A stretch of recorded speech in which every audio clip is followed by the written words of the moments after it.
all the responsibility he was carrying, and he had every excuse to get some servant to do that, household incorporated or whatever. Anyway, how about his action and attitude towards women and girls? That's where the ideal represented in the action of Prophet Muhammad, peace be upon him, is at odds with the action of many people who think to be a good Muslim means to marginalize women. He welcomed women in the masjid, encouraged them to pray. Have no problem with this. In his masjid, there was no wall, no curtain, no barrier between men and women. And this is not empty talk. You go and check, for example, the collection of most authentic hadiths of the Prophet ﷺ, the most credible ones that were collected by Sheikh Abdul Halim Abu Shafta in a 6-volume work. It's called Liberation of Women at the Time of the Prophet. They were liberated, but later on, that liberation was taken away by ancient custom and culture that are alien to Islam. Women could ask him freely any question. Not only this, women were there in the mosque, according to authentic hadith. The prayer, of course, involves body contact, bowing, and prostration. So in the prayer, men would pray in the first, and men come from the first line or row, moving toward the back, women from the back to the front, to the point that, according to some authentic hadith, the masjid or the mosque of the Prophet was so full that the last line or row of men was immediately before the row of women. I can give you the details of that hadith. It's very interesting. There's no these barriers and hang-ups that you find even in some Muslim countries or cultures today. Women could go and ask him, not only in the congregation that includes men and women, and many hadiths said we were sitting in the masjid, the mosque, and a woman said this, the Prophet asked the question, and a woman said this or that. Who came with the idea that it's not appropriate for a man to hear the voice of woman even if she speaks straight? As if it's a sin in itself? But in addition to this, some women came to him because apparently they had private questions that they want to ask in front of men. So they said, would you give us a special time when you meet with us alone? Only us, only women, or only? And he did that, not in lieu of the right to ask in his own mosque, but in addition, they might have some feminine questions about, purification and other things, So they wanted just to talk especially with him on that.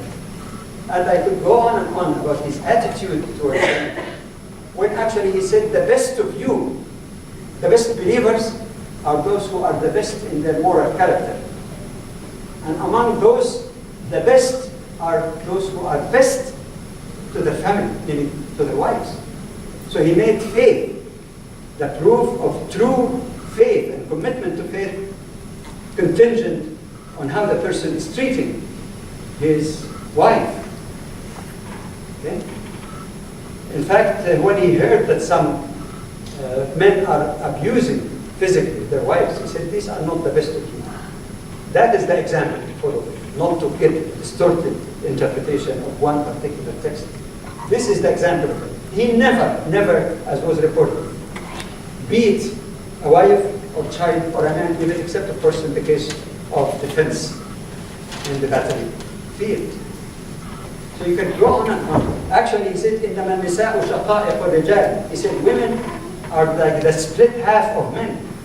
Some people translated shaqa'iq as sister, but that's not very accurate. Split, shaqa'iq, from shaq, like the split half of men.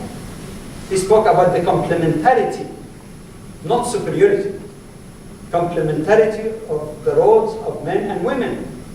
And in doing that, he was not just preaching, but applying in reality what he preaches.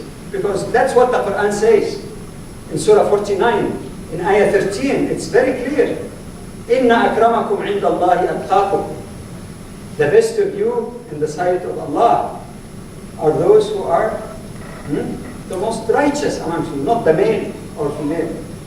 In fact, those who study what he taught about the treatment of wives mothers, or sisters, or daughters for that matter, is an amazing thing that many Westerners, even when they study, they say he was centuries ahead of his time. Let me give you one that I call my favorite hadith. A man came to the Prophet ﷺ, and he said to him, who among all people is most worthy of my kindness and good companionship? The Prophet said, your mother. That's not chauvinistic or male biased. It's your mother. The man wanted to see who comes next, number 2. So he said, who is next? He said, your mother. I said, yeah, okay, who is next, number 3? He said, your mother. Only after the 3 times, the Prophet answered, and your father. In Olympic terms, the gold medal for the mother, silver medal for the mother, bronze medal for the mother. Maybe the father can get some consolation certificate. Many people think that the question of hijab is something that is imposed by force on women. Islam allow the male masters, whether husband, father, or son, to force those women to cover up. Not that Allah is the one who commanded this.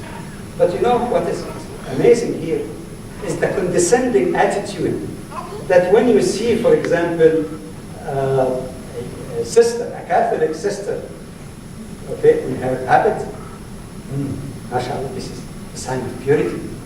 When you see an Orthodox Jewish woman wearing the same hijab like our sister here, good, they're following their tradition, their faith.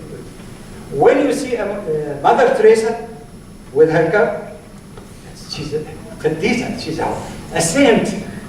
You see a Muslim woman with the cover, she's oppressed. I'll tell you something. This is a real story that happened with my wife. She's very outspoken. Two incidents. One time, we had like an interfaith function. We're sitting like, every 10 on the table.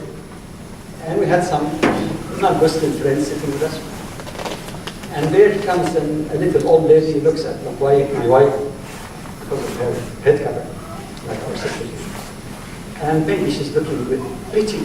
How this chauvinist Badawi forced her to do that. She said to her, Mrs. Badawi, if Dr. Badawi said it's okay, you can take off your head cover, your hijab, what would you do? And my wife snaps back, I divorced her. Then she went on that. I'm not doing that for my husband or anyone else. When I came to America, that was in this early 60s, I wasn't even covering the Jew. I wasn't covering at that time. I actually discovered my faith and was convinced and took that decision. My wife my husband has nothing to do with that decision. The other one is really interesting, because she had a good sense of humor. When the late Pope Jamal Badawi came to Halifax, he came to Canada, one of the stops was in Halifax. And of course we had these comments, big, huge place. Of course, a lot of people coming to listen to him in open space. And then of course you get the various sisters from different orders, different colors of their habits and so on.